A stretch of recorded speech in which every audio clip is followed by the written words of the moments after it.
So around a adult entertainer, maybe you can cover this as well. You're very familiar with her work.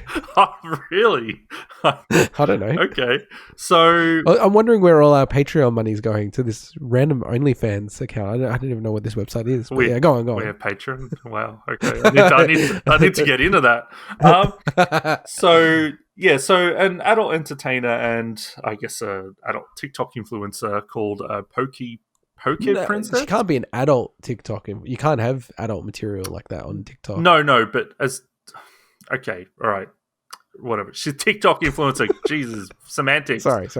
Has been forced to rebrand her name Pokeprincxss after copyright infringement or cease and desist from Nintendo. So this kind of blew up across a lot of sites, and it's. I think there's just some interesting stuff about this particular story. So apparently, she's got a video that she put up on the YouTube channel that is very, very safe for work. So no concerns about that.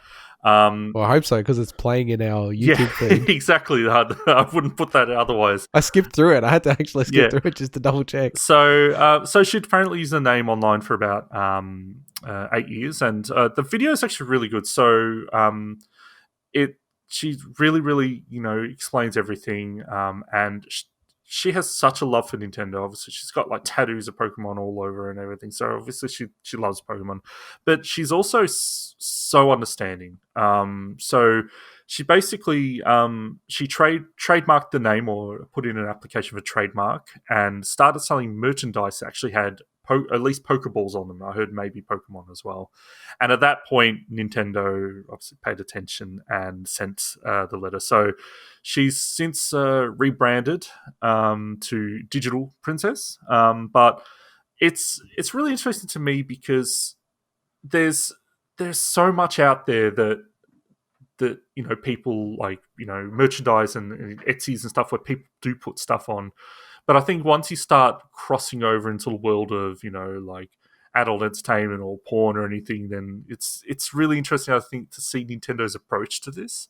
And she's apparently had to actually pay back everything that she'd made selling that merchandise.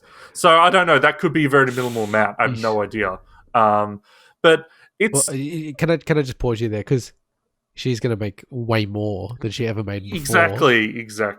Like, we're talking about it, Yeah, exactly. And it's when I saw this story, it's like, oh, that's a given. That's stupid why we do that. But like when you watch the video, like I think she's really, really genuine. And I think it's I agree. It's the same week. I think we also had The Missing Link, a Nintendo fan game, also get taken down or a cease and desist or something as right, well. Yeah. But so Nintendo's very, they're always on the ball with this stuff.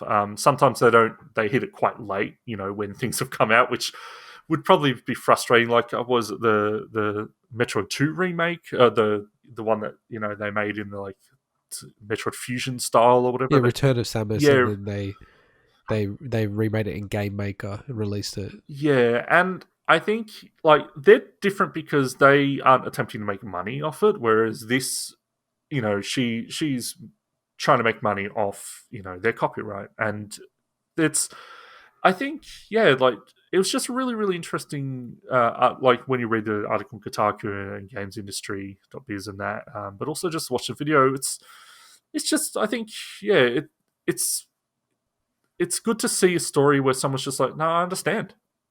I can't do this, She seems like a very cool chick and very reasonable. I have zero interest in this whole space, these influencers, TikTok, not TikTok, park that, but the OnlyFans stuff, blah, blah, blah. But, she seemed pretty cool about it. Hey, don't hate on Nintendo. Totally understand where they're coming from. I'm paying it all back. It's all cool, right? And she is going to make all the money back anyway, but it didn't strike me as she's doing it to manipulate the situation or anything, or a marketing scheme. If she is, she's a genius, because the way she acted in the video is very genuine. I didn't get that sense at all. She was being sneaky, but I'm still shocked at how people react to these stories. People obviously don't understand how copyright works. If you don't enforce your copyright, you essentially start to lose it and it starts to diminish. So it's not Nintendo being a bad operator. That's the copyright system, the way the world works. And if you don't go after people for, taking your designs and trying to sell them and knock them off, if you don't go after them, then certain jurisdictions, you start to lose the right to actually retain them. So that's not in the US, but worldwide. So they kind of have to go after people. And in this case, she's starting to get some press and all this other kind of stuff. And she was selling off knockoff merchandise, essentially. So, I think the way she handled it is the right way. Hey, I wasn't doing the right thing. I got caught. Move on. The thing that interests me a little bit is with the tattoos, because she's got Pokemon tattoos, right? Yep. Now, I haven't looked at her merch, but I wonder if she's got like anything of her, like photos of her or anything like that. Like, because there's been more and more lawsuits about tattoos in video games in particular. Like, can you legally use tattoos Good and old likenesses of tattoos? bloody Randy Orton. It's always Randy Orton. Well, no, it's happening on both fronts. It's like some tattoo artists are suing games companies as well because they're saying, well, that's my artwork and I only gave a license for the person to put it on their body. The Randy Orton thing is that. Oh, is that as well? Sorry. Okay. Sorry. I was just thinking because it happened with LeBron James. Yeah. So it's in basketball. It's a thing. We had a story that was tentative. Yeah, we have. To talk about, and then I took it out because it was something that kind of was an old story that just resurfaced. But yeah, it's interesting. Like even another wrestler, CM Punk, he has a Pepsi tattoo on his upper shoulder, and whenever he's in the games, that Pepsi tattoo is something else. Oh, really? Yeah, because it's damn. Yeah, it's interesting. So that's a weird edge case that I just wonder, like, if you're selling a video and you've got that, it's I guess legally you'd probably go.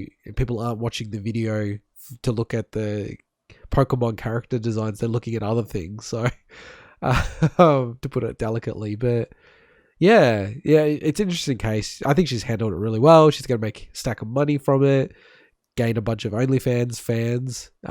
Yeah, so I think kind of like everyone wins. So in a way. So when are you starting your OnlyFans?